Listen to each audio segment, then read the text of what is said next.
strong, empowered, authentic. What's up, Ginger Nation? This is Tosh. This is Darren, and you are listening to the Authentic Ginger Podcast.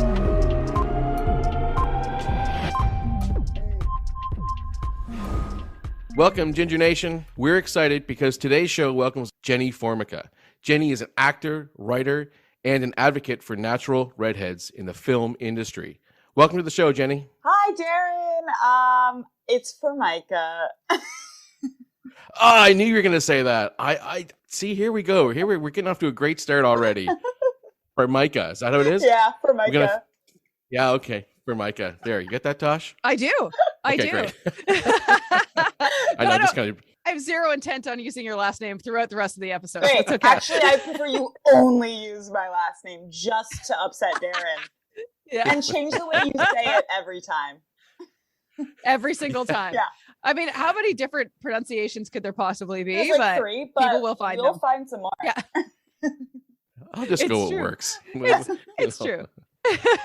Okay, so Jenny, I actually wanted to start this episode off a little bit different. So the way that we run the show is I typically give like celebrity news or facts about redhead celebrities that people don't know. But like Darren said, you are like a natural redhead and Hollywood advocate. Yes. So I kind of wanted to see if I could stump you. Oh, no. Okay. Is this like a game? It's going to be just a little game just to get Yes. break the ice, get to know each other better. And I honestly think that you should let Darren answer first. Okay. Because I think you'll know, but Okay. I wonder if he will. Okay. So, All right. okay. So first things first, it's just a true or false. Is Julia Roberts a natural redhead? Darren? True. False. True. Jenny is correct. Ding, ding, ding, ding, ding, ding. She's actually a blonde. Yeah. But she's been fooling us pretty good, hasn't she? She's fooled us really well. Really well. She has. How about Lucille Ball? Like, I love Lucy. She a natural redhead because she's known for being like the most famous redhead of all time. 100% yes. No, false, Darren. False. Oh. She's a Have you ever brunette. seen a picture of her? It's Brunette. like not even close to a real color. She just was on black and white TV. I have. Yeah, I have. I did. I saw the color version, the reinvented color version. And Yeah. it was red. She had red hair, I'm telling you. Oh, yeah, it definitely was is red. a It just wasn't real.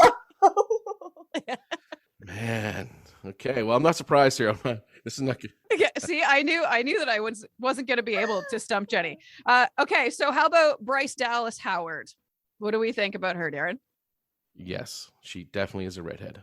Jenny? Yeah, her whole family is. Yeah. Well, now you're blowing my cover on the second question. Oh, shoot. What was your second one? Ron Howard? You got it. True. Okay, final question. Yeah, true. Final question. Was Opie a natural redhead? Darren? The answer is yes, and I'll tell you why. Opie is. That was a trick question Oh. to see Sorry, if I could get it past you. Get it. What about Emma Stone? Absolutely not. Okay. You're right. Okay. He got one right. Shows Okay. what I know about this redhead culture. This is it. You're just a father to redheads. You'll get You'll there. get there. You'll get there. So, Jenny, thank you for playing along with that. I That appreciate was it. very fun. I loved it. Okay, good. So I want to talk more about you and why you support that so much, but we can't do that until we learn more about you. So how about you Great. tell us about you? Who is Jenny? Who is Jenny Formica? I always love getting this question because it's always like, how do you answer that? Mhm. Like, should I talk about like my favorite foods? Like, I'm like, Yeah, please do. I was born and raised California, Southern California specifically, to specify for any Californians listening. It's very different. And started acting about 8 years ago, professionally acting about 8 years ago. Here's a question though. Before you go even further on that, you said you started acting 8 years ago. So before that, was there anything in your lifestyle at the time that led you to thinking that this is what you're going to do? Yeah. Was acting going to be your future? So how far, take us back to when that started. Where do you where you showed pictures saying, "Hey, look, Jenny, this is you acting," or like where does it stem from? When I was like 5 or 6, I started doing like professional actor as a kid, which is like, I started like auditioning in LA, and I gotta say, like, Redheaded Kids, a hit. They love them. Okay. They love them. Yeah. So Redheaded Kids, I did it for about a year or two, and then my parents were just like sick of driving me because we lived like 2 hours away in traffic, and I had school, and I was so young, I'd like fall asleep on the car ride up, and then like would sleep through to the audition. It just was a mess. So that was only a short-lived thing, and then I kind of stopped it for a while, and then in 7th grade is when my love of acting like came back full-fledged, and I started doing acting in middle school and taking classes at the local theater. And then I did acting on and off through high school into college. And then in college is when I was like, this is like, I know it's a hard career, but it's the only thing. I'm like, this is it. Like, I've wanted it since I was so little. And when you were a kid, what were like, did you have commercial parts or what kind of parts were you getting? I wasn't getting any, but I was auditioning. Okay. My dad, I don't really remember it very well. My dad always tells me there was another little redheaded girl about a year older than I was who always booked everything. Like, I'd go the callback, and then she'd always be the one that booked, because she just had that extra year of like experience and the extra year of like, she wasn't taking naps. Like, I was like sleeping in the car. I was like 5. Yeah. And so then by the time I got up there, you know, when kids wake up from naps, they're like, forget it. Like zombies. Yeah. Like, there's nothing. Yeah. I was like, yeah. And that was me. So I'd go from like, to like, so they'd be like, tell me your name. I'd be like, Jennifer. Like, it's just like, they're not going to book that. Yeah. But you tried, and that's all that matters. Yeah. I tried so hard. So yeah, I was going out for like big things. I didn't book anything. I think I went out for like a Coca-Cola Britney Spears commercial or something. Ooh, sweet. Which would have been so cool, especially because back then when you booked stuff, it was like, you got bank. Like, you made money. It's not like that anymore, but it was like that. It was, right, yeah. as opposed to now. Yeah, that's right. Yeah. I would have paid like college. Like, wow, really? Oh, God, yeah. I live It was a lot, yeah. sheltered life here in Canada. Not that Canadian kids don't act, but I like certainly was not something I was really, really shy. Like, anytime anybody busted out a camera, I was gone. Like, I was behind the couch, and which is so funny because of my life now. I'm like, put up a camera on my face. I will take all the pictures. Where is it? I'll take all the pictures and I will talk your ear off. I'll talk to a wall if you let me. But back then, not a chance. So I can't even imagine. But what do you think put you in that spotlight? Like, were your parents like, man, our kid is super cute, we should see if she wants to act, or was it you? Neither. Okay. It was the like stereotypical, you should never listen to this person in the mall that comes up to you and tells you this, came up and told my parents. Like, it was like a manager's husband, and he saw me and he came up and he's like, my wife represents kids in Hollywood. Like, your kid has a lot of energy and is really cute, and I think she'd market really well. Call us if you're interested. And my parents did. Like, they never were those people that were like, yeah, let's listen to the random stranger in the mall. But like, they did. And she was legit. Like, it wasn't a scam. It wasn't one of those like pay to play situations. Like, it just happened to be real. Yeah. And my mom was into musical theater and taught choir, and like, no one cared about me. They were like, look at the hair on the child. Like, right. Yep. Was it flowing, or was it cut short at that time? No, it was about to here, and it was curly and shoulder length. Yeah, it was cute. It was yeah. It was the Right, 90s. Yeah. Yeah. I did have the bangs that, like, also because I have curly hair, didn't really work. Been there. But this is not real. This is no. mine's curly. Yeah. Yeah. They were a bad choice. Yeah. Yeah.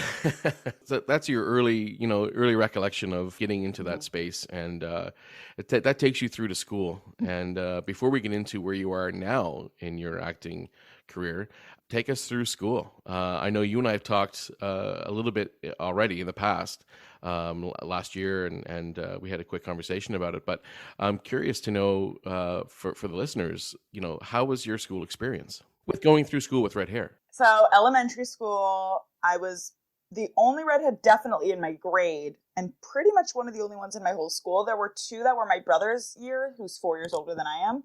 So like my first like 3 years at school, there were like 2 others, and then they left. Kindergarten was fine. Like, no one cared. Yeah. First grade was the first time someone pointed it out as different. Like, it was the first time I sat down at a table somewhere and this little boy was like, you can't use my markers. You have red hair, ew. And like, that was the first time that I was like, what? I know I already, like, looking back, got called out a lot more for, like, if everyone was talking, I was the one that got caught. But that wasn't something I realized was like, oh, because I stand out when I was 6. It was just like, why? And then I didn't really have any more incidents until like middle school, high school.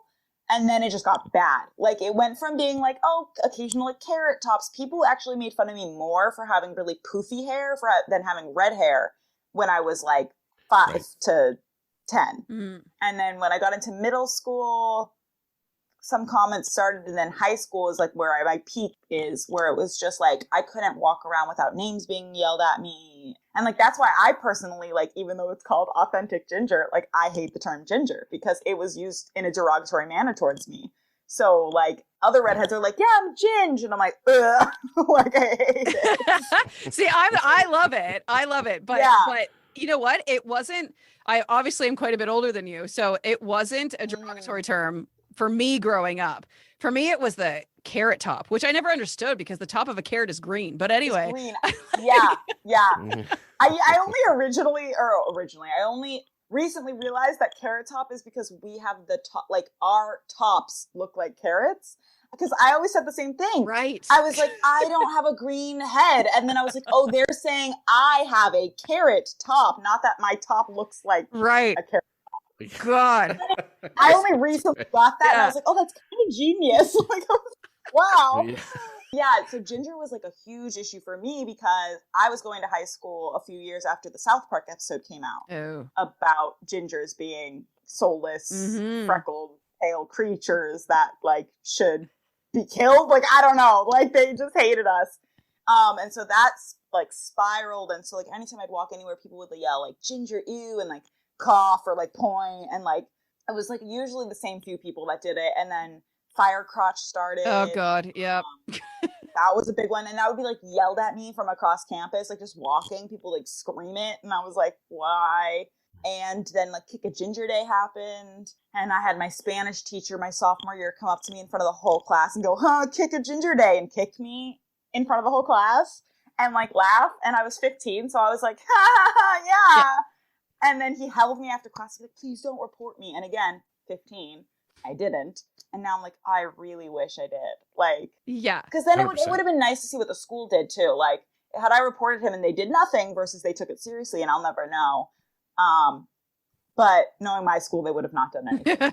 It was just like that. It was just mainly names, pointing, laughing, snickering behind, like looking. And like, even if I go somewhere and run into someone, like one of those people from school, they like yell it at me at a restaurant, or like, it just like was, I'm like, okay. College, I got a little bit in college. Like, people didn't really mature. But it was more jokes at that point, like ginger jokes, and like gingers don't have souls and all that stuff, which at that point I was just like, you're annoying. Yeah. Like, shut up. But like, it does get to you. Like, high school was the most traumatic for me just because it was constant every day, no matter what. And like, they wouldn't get in trouble for it. And like, I know in my English class once, 2 of my bullies were both in that class with me. And I told the teacher, who I love this teacher, and she's a friend of mine now, but I told the teacher at the time, like, hey, please sit me the opposite side of these kids. Like, I cannot sit next to them.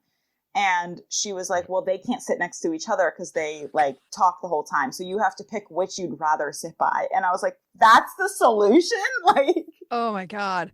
Lesser of two evils? Yeah. Like, that's horrible. I can't imagine. Yeah. Yeah, it was just like people, no one took it seriously.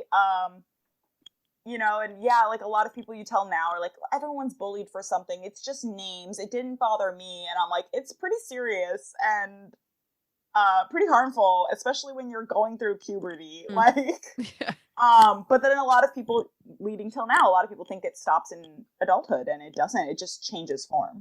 It does. Yep. It does definitely change form now. I agree with you. And then it becomes not overlooked, but in your world now, in Hollywood, in the film industry, then it comes to the point like, and why we called you a natural redhead advocate, because there are so many fake redheads in Hollywood, and you actually like have a really good reason for why they get picked over natural redheads for parts, right? So it all comes down to our skin tone. For the most part, whether or not they want to admit it, but I've had casting directors say it to my face and in interviews, and I don't know why. They don't want super pale people, people with pink undertones. I don't know. The more red your hair is, the worse it is. The paler your skin is, the worse it is. And it's weird to me because there are pale actors like Anne Hathaway, Kristen Ritter. Like, I'm like, they're all extremely pale, so I don't understand why us. But my issue with them casting the redheads that are fake is like, one, they're consistently not casting the real redheads. So it's like, yeah, you could cast as many fake redheads as you want, as long as you're also giving the real redheads chances and opportunities. Right, yeah. And they're not. And two, they're training people's brains subconsciously to recognize what a redhead looks like. So it's like, but even like Queen's Gambit came out and she's wearing a red wig. Like, that's not even dye, that's a wig. Everyone's like, redhead representation, that's a redhead. So then when they see a real redhead, we're still the ones getting the comments and left out because we don't look like that. Yeah, exactly. I don't know. It's like this unspoken yet still spoken discrimination and bias against real redheads that they don't see because they're like, we're still casting people and dyeing their hair. I'm like, that's the problem. That is exactly the point. Right. You know what? One drives me nuts, actually, and I don't watch the show, but anytime I see AJ Kapka or whatever, the guy that plays Archie from Riverdale, come on, you're not even trying. No. Like, you're not. Which I almost prefer because at least then he's not fooling anyone. That's true. Like, at least everyone is like, yeah, he's not a redhead. Yeah. It's not like you see, you know, a lot of people think Bella Thorne's a natural redhead. And a lot of like people I grew up with, I was like the Bella Thorne generation, and people born after me were like big Bella Thorne fans. And she had like bottle red hair, and everyone was like, well, Bella Thorne's a redhead. I'm like, no, she's not. Like, that's not a natural color. No, like, I don't understand. Yeah, and then like you argue it, and I used to say like the whole Ariel thing. I was like, Ariel was like the only redhead we had for so long that wasn't like Pippi Longstocking. Like, we had Ariel. Yep. And I argued that, and people were like, Ariel doesn't even have natural hair color. And I was like, okay, it was made in the 80s. Yeah, she's like, a cartoon. Yeah. That's the red that they gave her to be a redhead. Yeah. Like, and I have articles about the design of Ariel, and they all call her a redhead. Like, yeah, unbelievable. And she was, I think, like in the original, like even before Disney got his hands on it, she was always listed as a redhead, like from the Hans Christian Andersen version too, right? So, I actually don't know if she was. I just know that when they tried to market her to toy companies, the toy companies wanted to make her blonde, and said that redheads wouldn't sell. And the creators were like, no, she's a redhead. We're making her a redhead. And the toy companies then made her like this like blonde, strawberry blonde that was like not accurate to Ariel. And they didn't get bought because she didn't look like Ariel.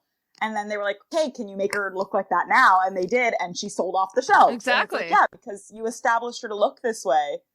I can't even tell you how many Ariel toys I had as a kid, because that was my generation, right? Growing up with Ariel. Yeah. And she, to me, it was like, you know, this priestess. Yes. I put her like on this pedestal because it was like early '90s. Well, actually, I think it came out in '89. So, you know, I would have been 7, and it was incredible. I loved it so much. And yeah, I owned everything Ariel, and everybody bought me everything Ariel, which is like another same. You know, same. I was like forced to love Ariel. Like, I don't even know if I chose to love Ariel. Yeah, it's very true. It's very true. And I bet you, like girls younger than us, it's the Merida thing. Yeah, Merida, and then like Anna. Yeah. Like, now there are so many redheaded cartoons and stuff. The issue is then they do the live action and don't stick to it. Yeah. And I'm like, cool, so you give the fake cartoons their option for employment and representation, but the real working actors just get nothing. Like, cool. And I will say a lot of the times the redheads are either, the princesses are the exception. The other redhead characters are either the like seductress or the like bully or bullied. Like, they're either mean or extremely bullied and nerdy, or they're like the sexy mistress, and there's like no in between. There is, no, we're not just normal people. No. We just exist and happen to have red Yeah, hair. exactly. I think but that's probably like the Jessica Rabbit effect, right? Yeah, Like yeah. there has to Right. be Yep. like redheads are not like something that bugs me is we always get known to have a temper. I don't have a temper. I don't know where and who brought that down the line. That's false. It's you don't think are you saying I do have a temper? That's false. Oh. Of course I do. No. I think I have a temper. It comes when people tell me that redheaded issues don't exist. Right. Yeah. I don't actually believe in that fact. I think Yeah. that's a fact. Redheads have a temper. I'm not Yeah. a buyer I'm of that. where did that come from? Like, because our hair is fiery, so we have a fiery temper. Like, okay, then all the brunettes have no personality because your hair is dull. Like, Yeah. like, where's that logic? Like, no. It doesn't make sense at all. At all. This episode was brought to you by Authentic Ginger Clothing. For more information on Authentic Ginger Clothing, go to www.authenticginger.com. Recently, you told me about a role. It might have been a couple of months ago. This role was the perfect role for you in all facets. The role was a redhead, gay, maybe short hair. Because I'd love to hear what happened with that role. So if it is the one I'm thinking of, the role was for 3 redheads. They were supposed to be natural redheads. They were all supposed to be gay. And there were lines even in the script about how these people all only date natural redheads. And like there was a whole thing about it. And when they went to cast it, which is great that they cared about casting gay people for the roles, they cared about that, but they completely let the redhead thing drop. And they cast 3 completely non-redheads. I don't think they dyed their hair, which is good. At least they weren't trying to like play it off. Right. But they just like completely got rid of those roles. And not one of them was a redhead. I know at least 2 of them are lesbians. Right. Yeah, none of them were redheads. And that's happened now. I haven't told you this yet, Darren. I talked to a couple friends with red hair who are also actors. And both of them recently had different separate auditions calling for a redhead. And the description was natural redhead or someone willing to dye their hair red. So they weren't really looking for one of us or considering us. And then ended up completely changing it and casting a different race altogether and not casting a redhead at all. And I was like, okay, like there goes our redheaded roles. Like, cool. Has there been any recent roles that you've auditioned for that you were unsuccessful with because of your hair color? Is that a thing? Like, is that a real thing? They won't tell you why you didn't get something. I know I have been told in the past that my hair color will, like I had a casting director once say, like, you're gonna have less auditions than your fellow actors because of the way you look, but you'll book more often because the roles you do go will be looking for redheads. And that part's been wrong because when they're looking for redheads, they just cast non-redheads and dye their hair. So not only do I have less auditions, which was true, then I don't also book because of this. And I try telling people and they're like, well, maybe you're just a bad actor. And I'm like, no, because it's all the redheads I talk to. Yeah, it's not just you. Yeah. This isn't just a me issue. Have you ever dyed your hair to get a role? Like, is that something that you've ever considered doing? I have considered it. The issue, I mean, 1 is our skin tone again. 2 being my facial hair color is light red, blonde-ish. So changing that is also difficult. And the upkeep. Not saying I wouldn't. I did audition for something that my reps pitched me for. Well, I can say it was the Powerpuff Girls. So my reps pitched me to submit for the Powerpuff Girls. They didn't call me in. They ended up casting a name for one of the roles or 2 of the roles, and then the third person might have been unknown. I don't remember. And the role breakdowns, because these were for adult Powerpuff Girls. They were adults now. I wasn't auditioning for like a 7-year-old. So Blossom is the redheaded character in the Powerpuff Girls. She's the one with the red hair. However, the descriptions of the characters, I didn't fit her at all. I was like, I don't fit Blossom. I fit Buttercup really well, but Buttercup has black hair. So I was like, I'm willing to dye my hair to play this role, knowing you're probably going to cast someone who's not a redhead to play Blossom anyway and dye her hair. So 2-way street. They ended up not casting a redhead for Blossom and cast a blonde to play Bubbles because Bubbles is blonde, and then cast black girl to play Buttercup. Not a redhead. Not a redhead, yeah. odds are they probably wouldn't cast a redhead to play a non-redheaded role anyway. And then the redheaded role, they still don't. I was like, okay, why'd I even bother? Mm-hmm. So we had mentioned in the beginning that you're also a writer. Can you tell us more about what's going on there? So I've been working on writing a TV show for redheads specifically for about 3 years. It's changed form a lot. It was originally a bunch of redheads, and it was one redhead, and then she was a kid, and she was an adult. But now I've landed on a final one.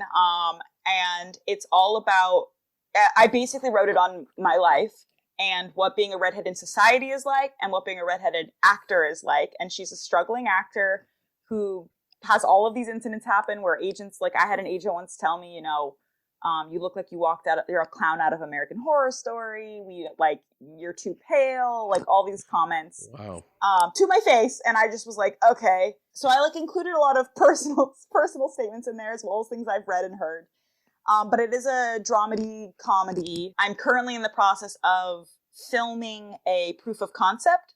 So it's just a shorter version that I'm going to use to pitch to networks. I want it out in the world. Like, I want people to see this through the lens of comedy. So it's like taken better.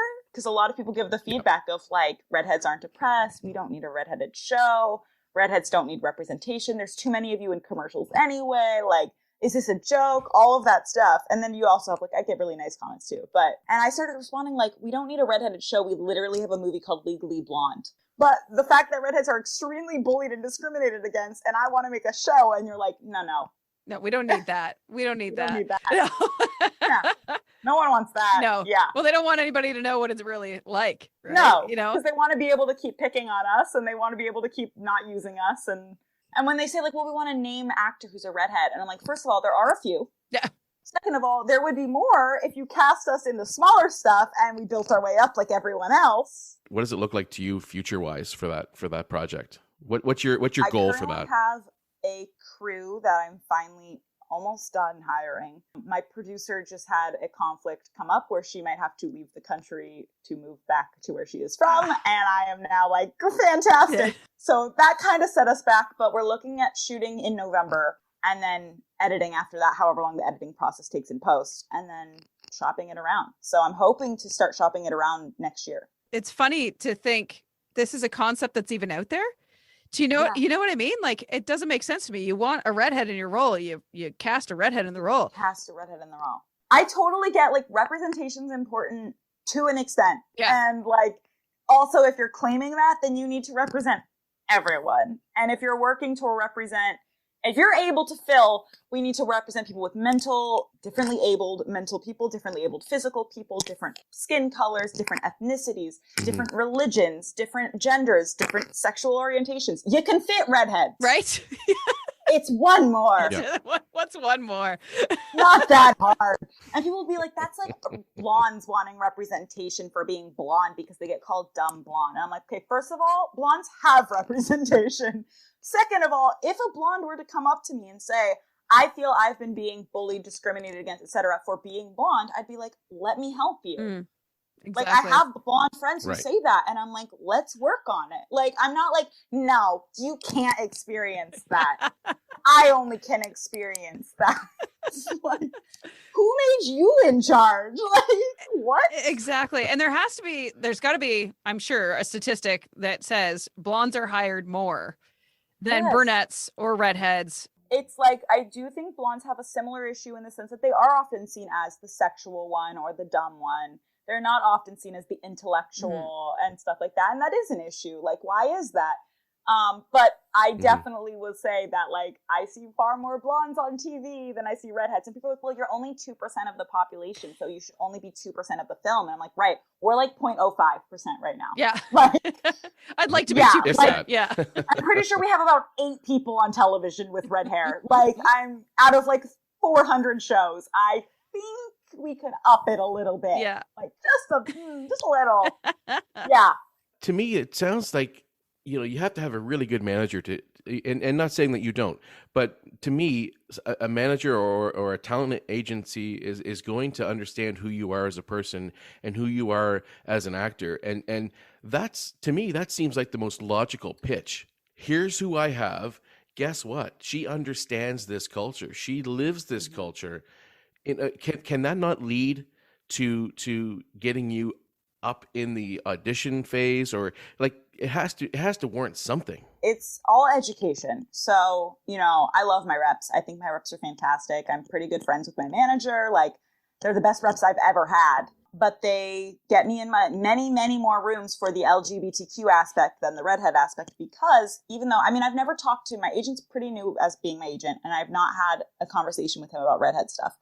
I've tried with other agents in the past, and they've basically said either A, that's not true, redheads aren't a minority, I'm not using that, or B, redheads are hard to get in the room, deal with it, or C, I don't know what to do with that information. But my manager's been great. Like, he's been on board. He's like, yeah, we do need to make this redhead movement. We do. It's getting the next level and the next level. So even if you get casting on board, because I've had a handful of casting directors be like, wow, I didn't know, or I've noticed that as a trend. But they're not the ones who make the final decision. They pick their top and they send it, and then production picks the top. The other issue is, and I'm sure people of different races face this issue too, of people looking the part so they think they are a redhead. So like how you thought those, Julia Roberts and whoever else Tasha asked about were redheads, and they're not. A lot of people think that. They're like, well, we have redheads in this. And I'm like, you don't. It's hard because then it's like, what do? You ask the actor, like, are you natural? Can you do that? Like, you can't ask someone's race or ethnicity.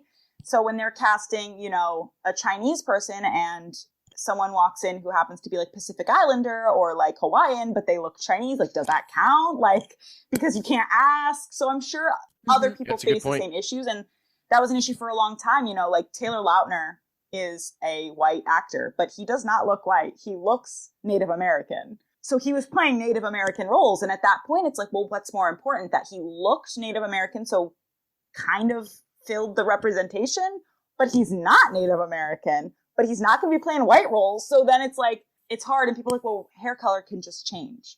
Yeah. And I'm like, yeah, it can.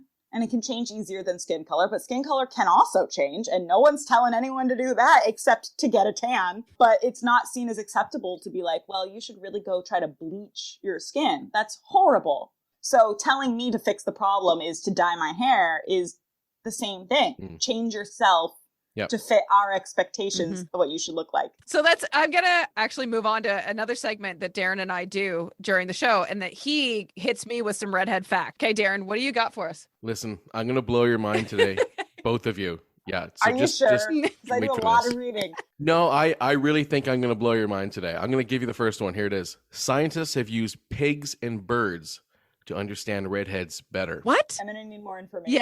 Yeah. Please follow up. Scientists suggest that red pigmentation of a redhead's hair may be associated with smaller brain size. Great. This is going to be great for our topics. In an attempt to understand how this pigmentation affects a redhead's health, over 1,400 species of birds and boars were tested. What do you think of that? For what? Well, I'd have to go deeper into that. But they're testing pigs and birds to understand redheads better. I don't like that. I don't like that at all. I don't think that's going to be great. I told you. Let's equate the redheads now to pigs and birds. No offense, pigs and birds. I 100% agree. But you know what? That was astonishing to me, and I just had to put that out there. Here's another one for you. And we've heard this, but I don't know if you both know why.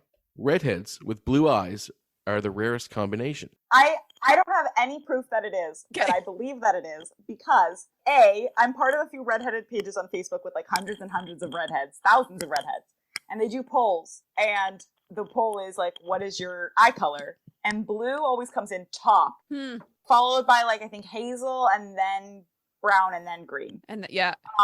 So it's actually, I think green might be the rarest eye color combination.